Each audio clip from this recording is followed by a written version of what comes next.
Those whistles mean a train with a snowplow has arrived from Broad. We should be on our way again in a very few hours. Can you see any clear path to the solution of the mystery, Monsieur Poirot? There is a path, certainement. How clear it is as yet I cannot say. And you? Have you no theories?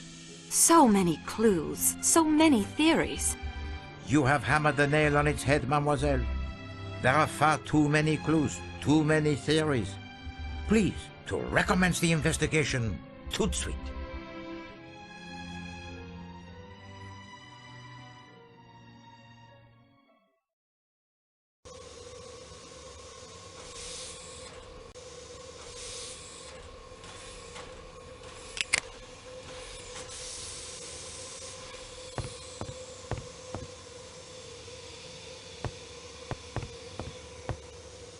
Dr. Constantine? I thought you had forgotten about me. You have further need of my expert advice? I'd like to talk to you about that, yes. Good. Could you give me an account of your movements last night? My movements? Surely, I am not a suspect. But it is absurd. I joined the train at Belgrade. I am the sole paying passenger of the Athens-Paris coach. Surrounded by the working staff. The doors are locked between my coach and the coach to Calais. So, I could not have committed the murder. That will do for now, Doctor. These etchings are masterful. Monsieur Masterman, you were once in military service. Yes, miss, but I can't think how you could know. Love's Captive by Mrs. Arabella Richardson. Ah, yes. One of the privileges a soldier retains after he's mustered out. Access to the Royal Military Library. It's quite well stocked. Not all strategy and tactics and memoirs, as you've discovered. What was your regiment? Miss Marceau, I'm going to tell you the truth. My service is, of course, a matter of record. I don't wish to hide it. I'm quite proud of it, as a matter of fact. But it's easily researched, and the connections will be found. Connections? I'm sure you must already suspect. Yes, I knew Colonel Armstrong. I was his Batman in the war, and afterwards his valet in New York. I'm afraid I concealed that fact when you questioned me earlier. It was very wrong of me, miss. I feel better now that I've made a clean breast of it. Would you like to change your story about last night? Why, no. It is as I told you. Do you have anything more to tell me of the Italian gentleman? No, miss, and I hope you're not suspecting Tonio in any way. Tonio wouldn't hurt a fly, and I can state positively that he never left our compartment all last night. Tonio may be a foreigner, miss, but he's a very gentle creature, really. Not like those nasty, murdering mafiosi one reads about. You seem to know Tonio better than you led me to believe. Well, yes, we work together. He hasn't told you yet. I thought he had. That's why I... Oh, dear. I think I have nothing more to say. That will be enough.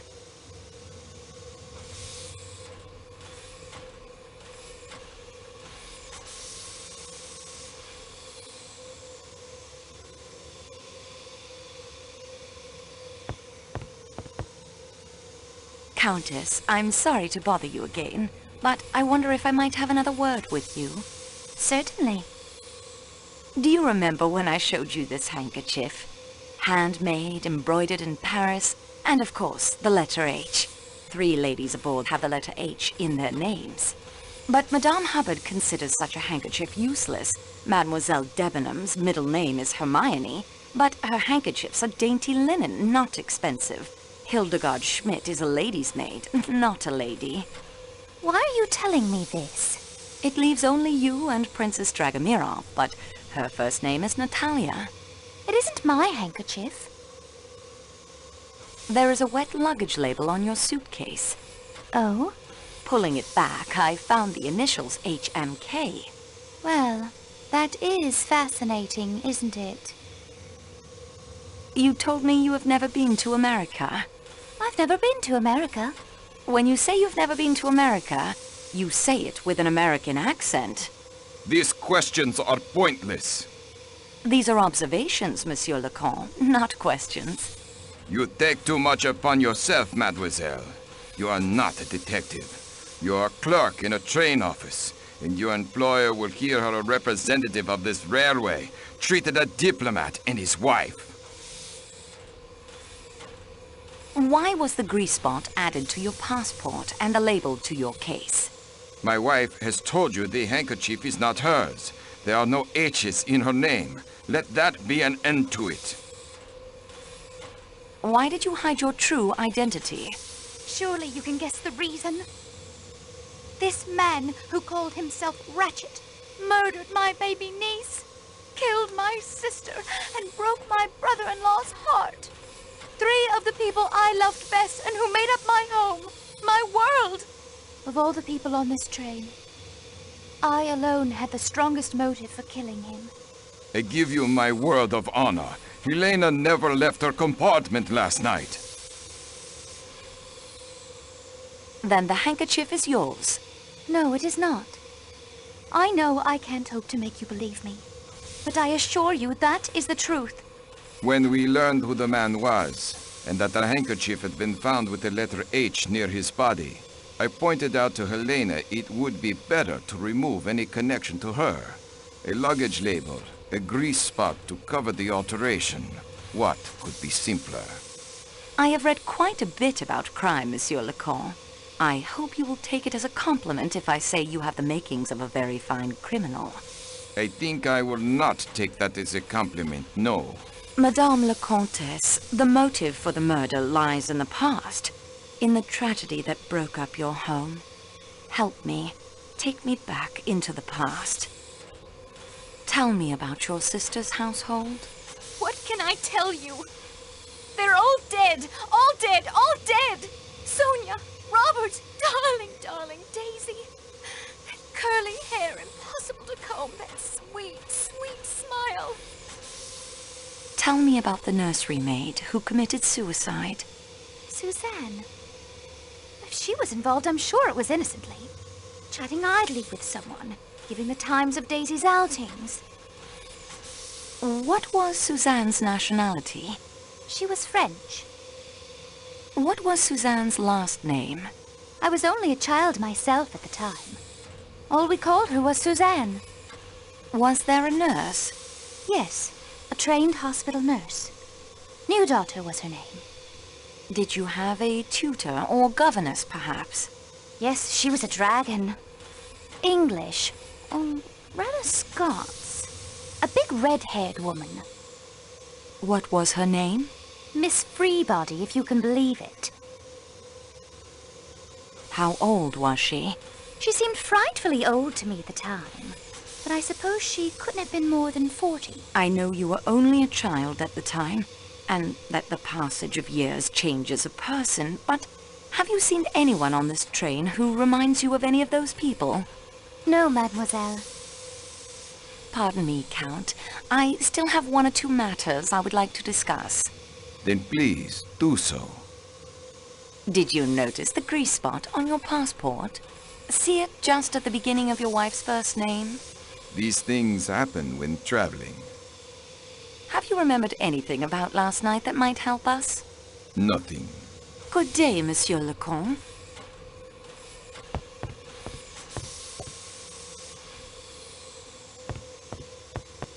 I have a few more questions, Frau Schmidt, if I may.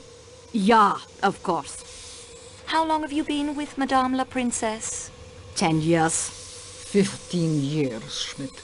Yeah, that is right. 15, mademoiselle. I am sorry. This murder, this waiting, it distracts me. I understand you are an excellent cook.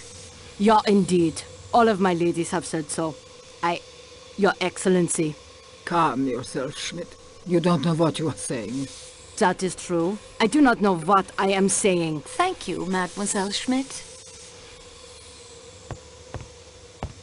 I have returned to you, Your Highness. I thought you might.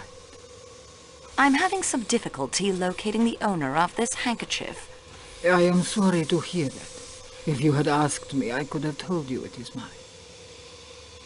Yours? But, Your Highness, your first name is Natalia. I'm perfectly aware of my first name, mademoiselle. My handkerchiefs are always embroidered with Russian characters. In the Cyrillic alphabet, H is written as N. How did your handkerchief come to be lying by the murdered man's body? I have no idea. Your maid said she did not recognize this handkerchief. Schmidt believes in loyalty as I do. I believe in loyalty to one's friends and one's family and one's class. Thank you for your time, Princess.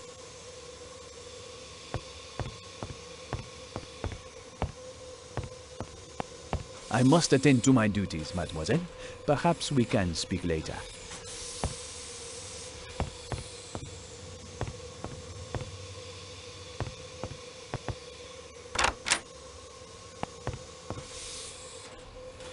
Thanks to a master chef's perseverance, the Wiener Schnitzel and Erdäpfel salad will be served as promised.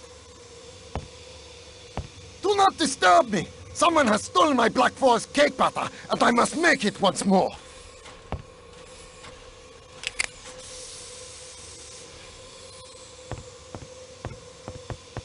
I don't think she's in the mood for conversation.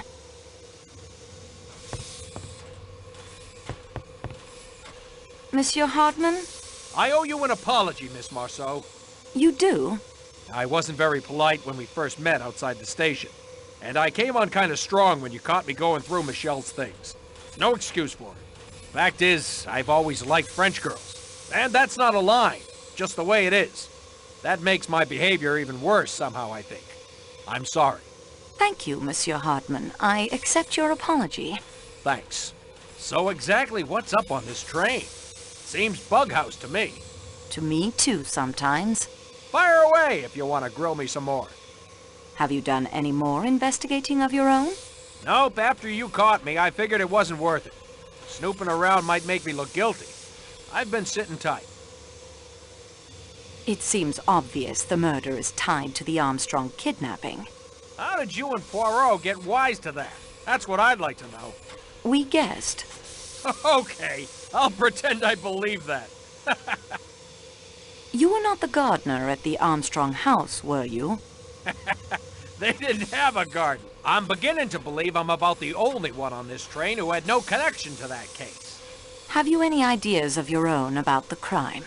I admit it's got me beat.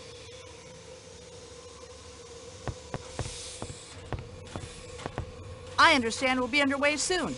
Yes, the snow is being cleared now. I'm sorry you'll miss your boat to America. Under the circumstances, I've decided to stop in Paris for a few days, play with my grandchildren, and recuperate from this trip. Have you thought of anything else that might be helpful to our investigation? Well, you certainly have everyone in an uproar. Maybe next time you'll be able to be more discreet. Oh, I forgot. You probably won't be doing any more investigating after this, will you? That's all. That wasn't helpful? I thought it was. That will do for now, Madame Hubbard.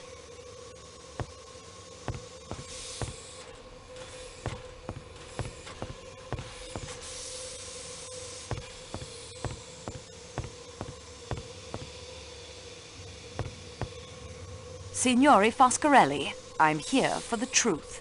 I think that everyone has underestimated this Signore Poirot, and you too, Signorina. You too. I found a chauffeur's license in your suitcase. Yes, but it is a fact I have loved motor cars my whole life. Selling them, though, is much finer than driving other people's cars. The license is issued by the state of New York. You said you lived in Chicago. Chicago is not in that state, is it? No. Chicago is in the state of Illinois. It will be a point in your favor if you tell me the truth. You talk like the American police. Come clean. That is what they say. Come clean.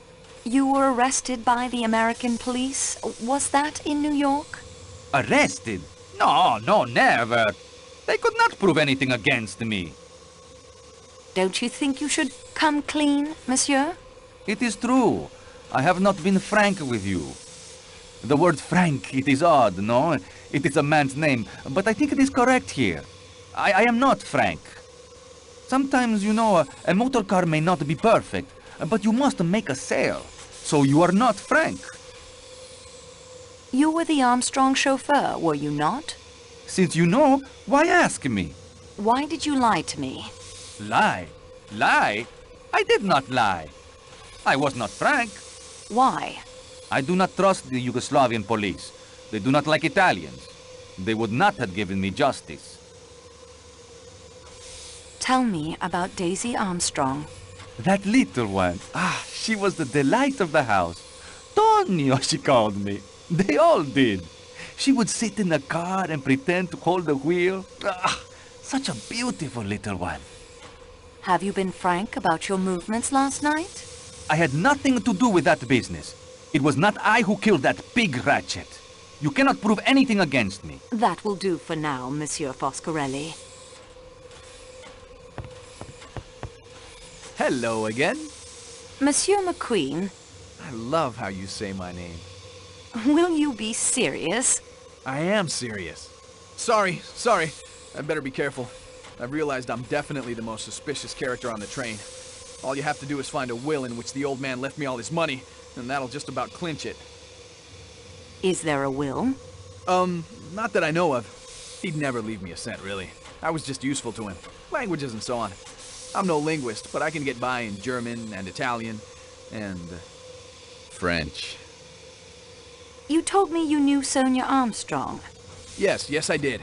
My dad was the district attorney on the case. So yes, well, I was just a kid, of course, a teenager. Schoolboy crush, I suppose, and all that. It occurs to me that in spite of everything, the murder may not have to do with the Armstrong case at all. Oh? I thought that must be pretty settled. We have much evidence pointing to the existence of an outsider aboard the train. One who disguises himself, uses a stiletto to kill, then vanishes into the snow. What do you think? It's certainly a possibility, but in that case, it'll be hard to catch now. He's had quite a head start. Or he could be out there frozen in a snowdrift or lying broken at the bottom of a rocky ravine. The body may never be found until the spring thaw.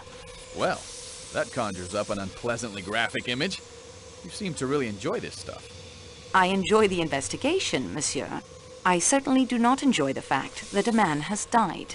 No, of course not. Say, I was just wondering. I mean, I have no plans to return to the States right away. I may find myself back in Istanbul. I was wondering if you might consider having dinner with me some night.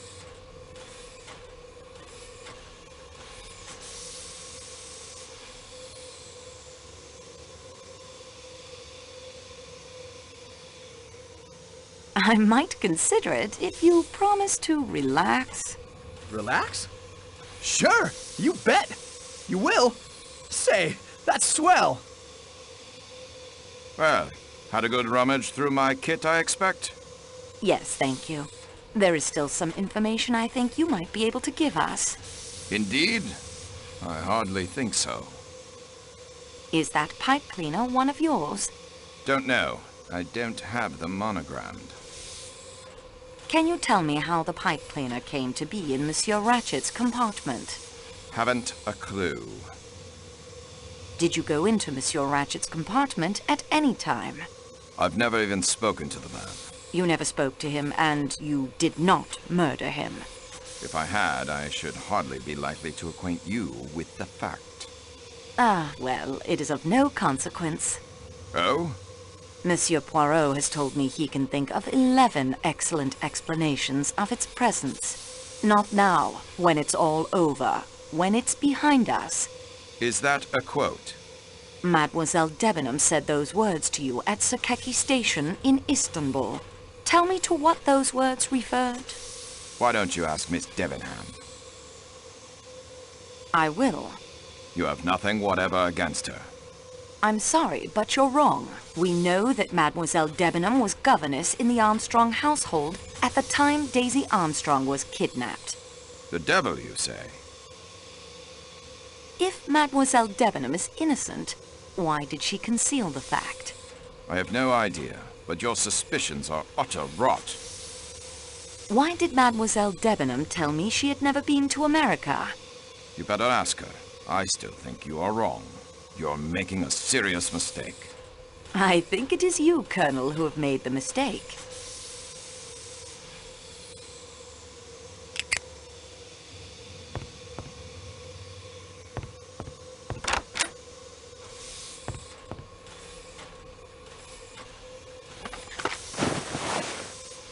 The notorious scarlet kimono in your bag, mademoiselle.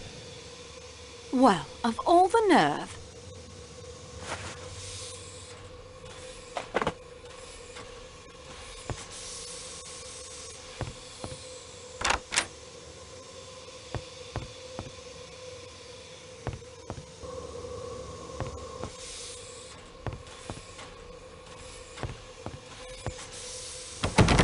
The door is locked.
Princess Dragomirov's parasol!